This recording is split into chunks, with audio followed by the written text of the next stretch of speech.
So, the Miami Heat have been one of the biggest surprises of the 2019-2020 NBA season. They're my team. This is the team that I expected to finish as the 4th seed, but they're playing a lot better than I originally expected. So in this video, we're going to break down from what happened after the LeBron Big 3 era, how they got to this point, and the stories in between. Then we're going to talk about the Miami Heat of this season and get into a little bit of the reasons why I believe they're playing so well. So with that said, if you enjoy these types of videos, be sure to smash that like button. Let's see if we can reach 1,000 likes for the next video. If you're new around here and you enjoy NBA content, be sure to hit that subscribe button and turn the notification button so you never miss an upload for NBA uploads every single week. If you want to follow me on Instagram, feel free. But with that said, let's get on to the video. The Miami Heat's 11-3 start is tied for the best 14-game start to a season in franchise history. The last time the Heat began a season at 11-3 was in the 2013-14 season, the final year of the Big 3 era. I'm not comparing this team to that team because obviously there is no comparison. But what I will say is that this team is a different team, but it shows a lot of upside, it shows improvement, and it shows a team. The Big 3 era was a phase that was obviously incredible to watch, but this is a team. This is a team that I can see being a team for many, many years to come because we have a lot of young talent on this roster. So with that said, let's get into it.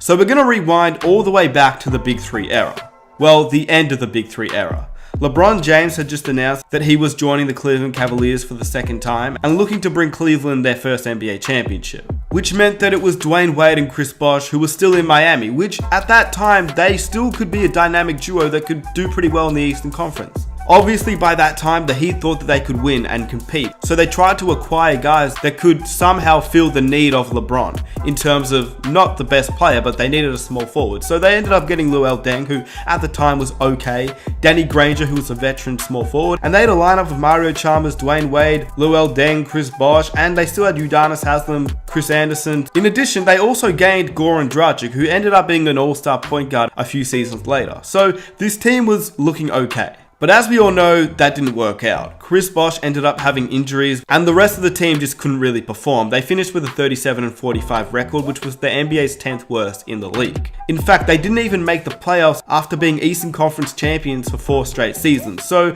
by this time, they looked to rebuild. They had acquired Hassan Whiteside through the D-League. He was a different type of player than he is now. He actually put in the effort. He would get multiple blocks every night. Some games he'd get 10, some games he'd get 5. It was insane. His blocking season, the first year where he entered the Miami Heat's roster, he just was a monster.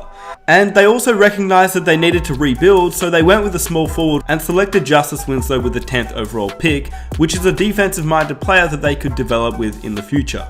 And other pieces started to emerge. Obviously it was Winslow's rookie season, but he actually played pretty well for a rookie. Wade and Whiteside played around 75 games for the year.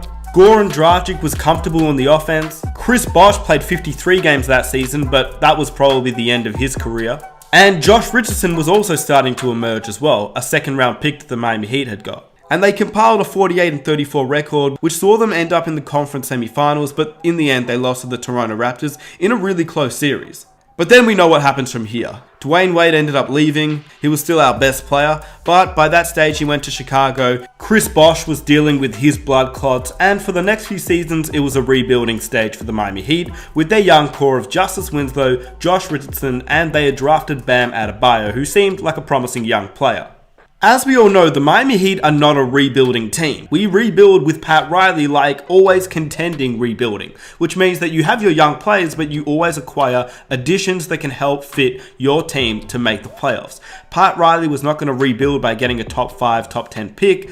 He was going to try his hardest to make the playoffs every season, which is why that kind of hindered the Miami Heat over the next few seasons. They paid Hassan Whiteside a lot of money, in addition to some other players that probably weren't deserving of their contracts. Guys like James Johnson, Dion Waiters, Kelly Olynyk, and Josh McRoberts, they overpaid for these guys, but they needed them, so instead of rebuilding, he just rebuilds in a different way, tries to attain assets, overpays for players, but always tries to compete, and that's what they did. By the 2017-18 season, they finished as the 6th seed in the Eastern Conference. Dwayne Wade had returned after his stint in Cleveland, and then his next year was the final year of his career. Now, that's basically the recap to what we get up to this season. Although I missed one thing. Right at the end of last season, the Miami Heat actually signed a guy with potential, a guy they saw fitting for the team.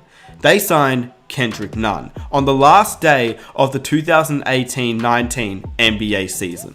They signed him to a multi-year contract, and then through the draft, they ended up getting Tyler Hero with the 13th overall pick, and they selected Bol Bol with the 44th pick. They ended up trading Bol Bol away, but Tyler Hero was a great pickup, and Kendrick Nunn seemed to be an impressive signing. At least that's what the Miami Heat fans thought whilst watching preseason, and it's turned out well in the regular season too. Another addition though was undrafted rookie Chris Silva, who's also been a really good fit for the Miami Heat, and we saw him in preseason as well. They would acquire Jimmy Butler in a trade for Josh Richardson, giving them an all-star that they can build around. And that's what they have done. So now we're here. It's the 2019-2020 NBA season. The Miami Heat are currently 11-3, sitting second in the Eastern Conference, and on a 5-game winning streak. They traded Hassan Whiteside to give Bam Adebayo the starting role. They put Kendrick Nunn as their starting point guard, even with Goran Dragic still on the team. And that has led to Miami actually having a 6-man now for bench production. Goran Dragic and Tyler Hero off the bench provide scoring, which the Miami Heat never had in the past. And what the Miami Heat also didn't have was 3-point shooting. Now they have guys like Duncan Robinson, who went for 30 points the other game and has been a very solid player for the Miami Heat, being the leading 3-point shooter. They acquired Myers Leonard from Portland in the trade for Hassan Whiteside, and Myers Leonard has the best 3-point field goal percentage in the entire NBA. Kendrick Nunn, we all know, has been a contributor for the Miami Heat as the starting point guard, even in his undrafted rookie season, and he was already a proven scorer entering the team, and his 3-point percentage and long-range shooting have been superb. Tyler Hero, we all know why he got drafted to the Miami Heat, and his 3-point shooting is amazing as well. And they've still got guys like Kelly Olynyk who can stretch the floor, Goran Dragic who's been on fire this season off the bench, and as the 6th man for the Miami Heat. But what's most impressive about the Miami Heat is their defense. They rank 7th in the league for opposition points per game, and that is without Justice Winslow, who is one of their better defenders. When he gets back, alongside Jimmy Butler, alongside Bam Adebayo, and even Kendrick Nunn has been pretty decent on defense as well. It could be interesting to see if that affects the offensive game, but to see if the defensive game can also rise even further. Bam Adebayo has improved defensively. Jimmy Butler was already known as one of the best defenders in the NBA, and that's why he's leading the league in steals per game. And even a guy that nobody's been talking about, but Chris Silva. He's a guy that the Miami Heat also got on their team. He's a rookie this season. He's coming off the bench for the Miami Heat, and he kind of reminds me of a Udonis Haslem. He shows effort, shows hustle, shows heart, and he's also another defensive-minded player.